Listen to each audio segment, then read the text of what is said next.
Welcome to Democracy Now!, democracynow.org, the War and Peace Report. I'm Amy Goodman. The Washington Post reports the White House is in full-blown crisis following the resignation of former National Security Advisor Michael Flynn. On Tuesday, the White House admitted that President Trump knew for weeks Flynn had discussed sanctions in a call on December 29th with the Russian ambassador and then lied to Vice President Mike Pence and other top White House officials about it. The New York Times and CNN are now reporting phone records and intercepted calls show that members of Donald Trump's presidential campaign had repeated contacts with senior Russian intelligence officials in the lead-up to the November election. The New York Times reports U.S. law enforcement and intelligence agencies intercepted the communications around the time they were discovering evidence that Russia was trying to disrupt the presidential election by hacking into the Democratic National Committee. These advisors include Trump's former campaign chair, Paul Manafort, and former Trump advisor Carter Page. According to the New York Times, call records show Manafort was in touch with Russian officials before the election. The publication of the Times expose came only hours after White House Press Secretary Sean Spicer denied anyone from the Trump campaign was in touch with Russia before the election. During the press conference, Spicer also refused to say when Trump became aware of the contents of Flynn's phone call with the Russian ambassador, saying instead Flynn had simply lost the president's trust. We got to a point not based on a legal issue, but based on a trust issue, where the level of trust between the president and General Flynn had eroded to the point where he felt he had to make a change. While the White House has acknowledged Trump knew about Flynn's discussion of sanctions after former acting Attorney General Sally Yates warned the administration weeks ago, many are questioning whether Trump, in fact, knew at the very time of the call. On December 30th, the day after the call, Trump tweeted, quote, "Great move on delay by V. Putin. I always knew he was very smart," unquote.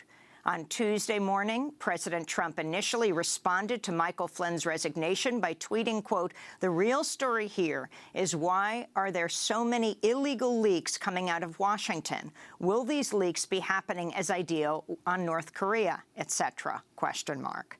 Lawmakers are now calling for an investigation. Michigan Congressman John Conyers and Maryland Congressman Elijah Cummings said in a statement, quote, "We in Congress need to know who authorized his actions, permitted them, and continued to let him have access to our most sensitive national security information despite knowing these risks. We need to know who else within the White House is a current and ongoing risk to our national security," unquote. We'll have more on Flynn's resignation after headlines. The Office of Government Ethics says Counselor to the President Kellyanne Conway committed a clear violation of federal ethics rules when she used a TV appearance on Fox and Friends last week to market merchandise sold by President Trump's daughter, Ivanka. 30 seconds. Go buy Ivanka's stuff is what I would tell you. I hate shopping. I'm going to go get some on myself today. It's a wonderful line. I own some of it. I'm going to just give it. I'm going to give a free commercial here. Go buy it today, everybody. You can find it online. In a letter released Tuesday, Office of Government Ethics Director Walter Shaub called on the White House to investigate Conway and consider disciplining her. Last Thursday, following Conway's free commercial on Fox and Friends, Conway told CNN she spoke to Trump and he stands behind her 100%. Conway's also under fire this morning after BuzzFeed reported Conway tweeted "love you" to an apparent white nationalist on Valentine's Day. The Twitter user LibHypocrisy has a bio that reads, quote, "Hate anti-American liberals, Marxists, and commies, hashtag white identity, hashtag nationalist," unquote. It also includes an image of Pepe the Frog, which the Anti-Defamation League has classified as a hate symbol. LibHypocrisy tweeted at Conway Tuesday, quote, "Your strength and resiliency in face of vile hatred, bigotry, and sexism of the unhinged left is a daily inspiration. Love you," unquote. Conway retweeted the message and added "love you" back. President Trump also signed legislation Tuesday to repeal a Dodd-Frank anti-corruption measure requiring oil and mining companies to disclose payments to governments. And this is HJ Resolution 41, disapproving the Securities and Exchange Commission's rule on disclosure of payments by resource extraction issuers. It's a big deal. We're bringing back jobs big league. We're bringing them back at the plant level. We're bringing them back at the mine level. The energy jobs are coming back. The rule had required public oil, gas, and mineral extraction companies to disclose annually its payments to both foreign governments and the U.S. government. Lawmakers say these disclosures help fight corruption in resource-rich countries. The oil industry had fiercely lobbied against the measure. Politico reports longtime ExxonMobil CEO Rex Tillerson, who's now the Secretary of State, personally lobbied against the rule, flying to Washington, D.C. to meet with then-Senator Richard Lugar in 2010 to try to get the measure removed from Dodd-Frank. President Trump is meeting with Israeli Prime Minister Benjamin Netanyahu today. A U.S. official told reporters Tuesday Trump may not focus on a two-state solution as the path to peace between Israelis and Palestinians. If so, Trump would be departing sharply from the U.S.'s public diplomatic stance for more than 20 years. Since Trump won the U.S. election, Netanyahu's far-right government has announced the construction of hundreds of settlement housing units, as well as the first brand-new settlement in 2 decades in the Israeli-occupied West Bank. Trump's pick for ambassador to Israel, David Friedman, is a longtime political and financial supporter of Israel's settlements, which are illegal under international law.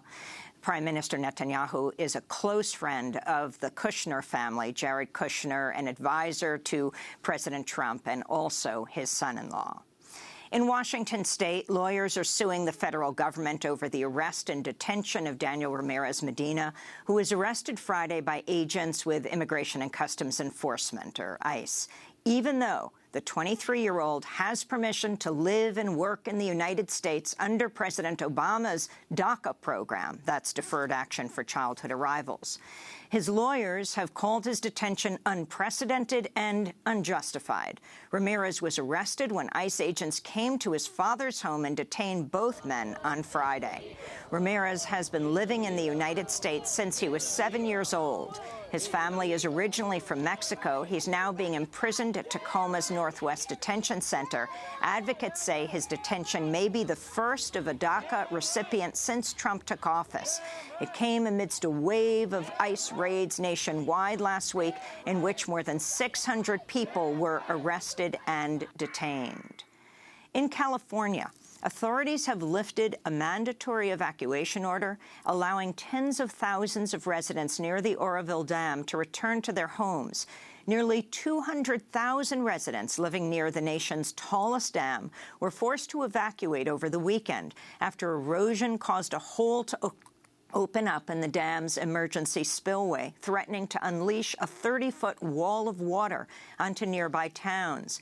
Environmental groups had warned California officials more than a decade ago that the Oroville Dam's emergency spillway was at risk of erosion, but the officials ignored the warnings. Scientists say the season's record-breaking levels of rainfall in California, which has filled the Oroville Dam to the brink, is one of the latest examples of extreme weather caused by climate change. In more climate change news, preliminary data from the National Snow and Ice Data Center shows the sea ice around Antarctica has shrunk to the smallest annual extent ever recorded. Meanwhile, in Bolivia, a state of emergency over drought conditions has now been in place for over 100 days. Scientists say the drought is fueled by the retreat of Bolivian glaciers as a result of global warming. Protesters in Bolivia also say the water shortages have been worsened by government mismanagement and industrial mining projects. This is Bolivian President Evo Morales. Perhaps global warming brings with it many issues. My concerns are in the Bolivian highlands. In January, there was a lot of rain, but now there is no rain. If it does not rain this month and the next month of March, we're going to have many problems with the issue of water.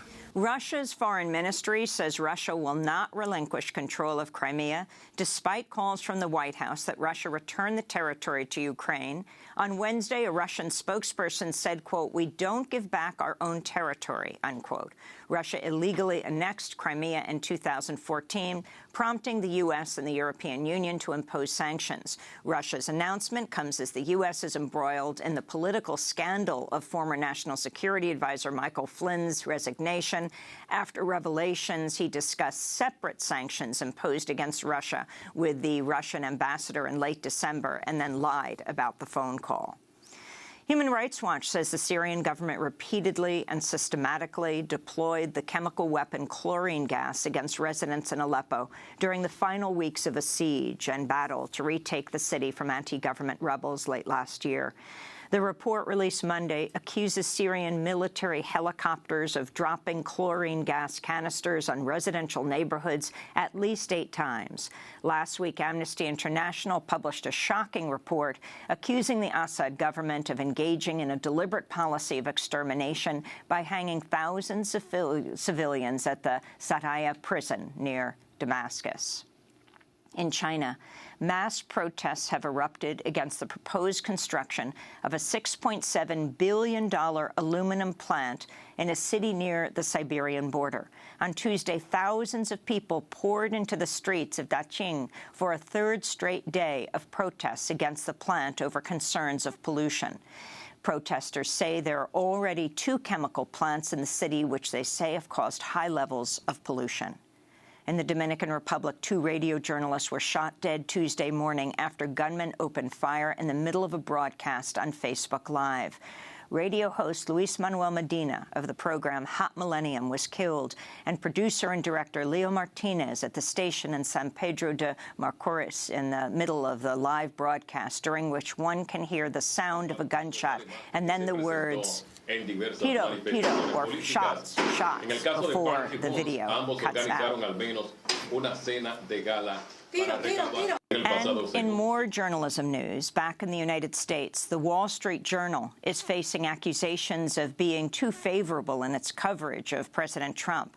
On Monday, the Wall Street Journal's top editor, Gerard Baker, called a staff meeting to address internal dissent. The paper is owned by the conservative mogul Rupert Murdoch. Under Baker's direction, the Wall Street Journal ousted opinion editor Mark Laswell after blocking him from publishing editorials critical of President Trump. The paper refused to run a story about white supremacist support for Trump. Business Insider reports Baker even tried to avoid highlighting that the 7 countries included in Trump's travel ban were majority Muslim, instead suggesting to editors the nations be called terror hotspots. Meanwhile, the White House has given press credentials to a reporter with the far right-wing outlet The Gateway Pundit, one of the most fervently pro-Trump blogs. It's considered even farther to the right than Breitbart Media. Even conservative commentator Eric Erickson has criticized the move, writing, quote, "I'm not sure there's a greater purveyor of fake news. Gateway Pundit runs nonsense, and I still have not determined if it's intentional or just because of some level of insanity," Erickson wrote. And in healthcare news, Humana has announced it will no longer offer health insurance coverage in the Affordable Care Act state marketplaces, dealing another blow to Obamacare. The announcement came as Aetna said it was abandoning its plan to merge with Humana after the proposed $37 billion merger was blocked on antitrust grounds. Last year, Aetna announced it would cut its participation in the Affordable Care Act's marketplaces by 2/3. President Trump and Republicans have vowed to dismantle the Affordable Care Act. And those are some of the headlines. This is Democracy Now!, democracynow.org, The War and Peace Report. I'm Amy Goodman.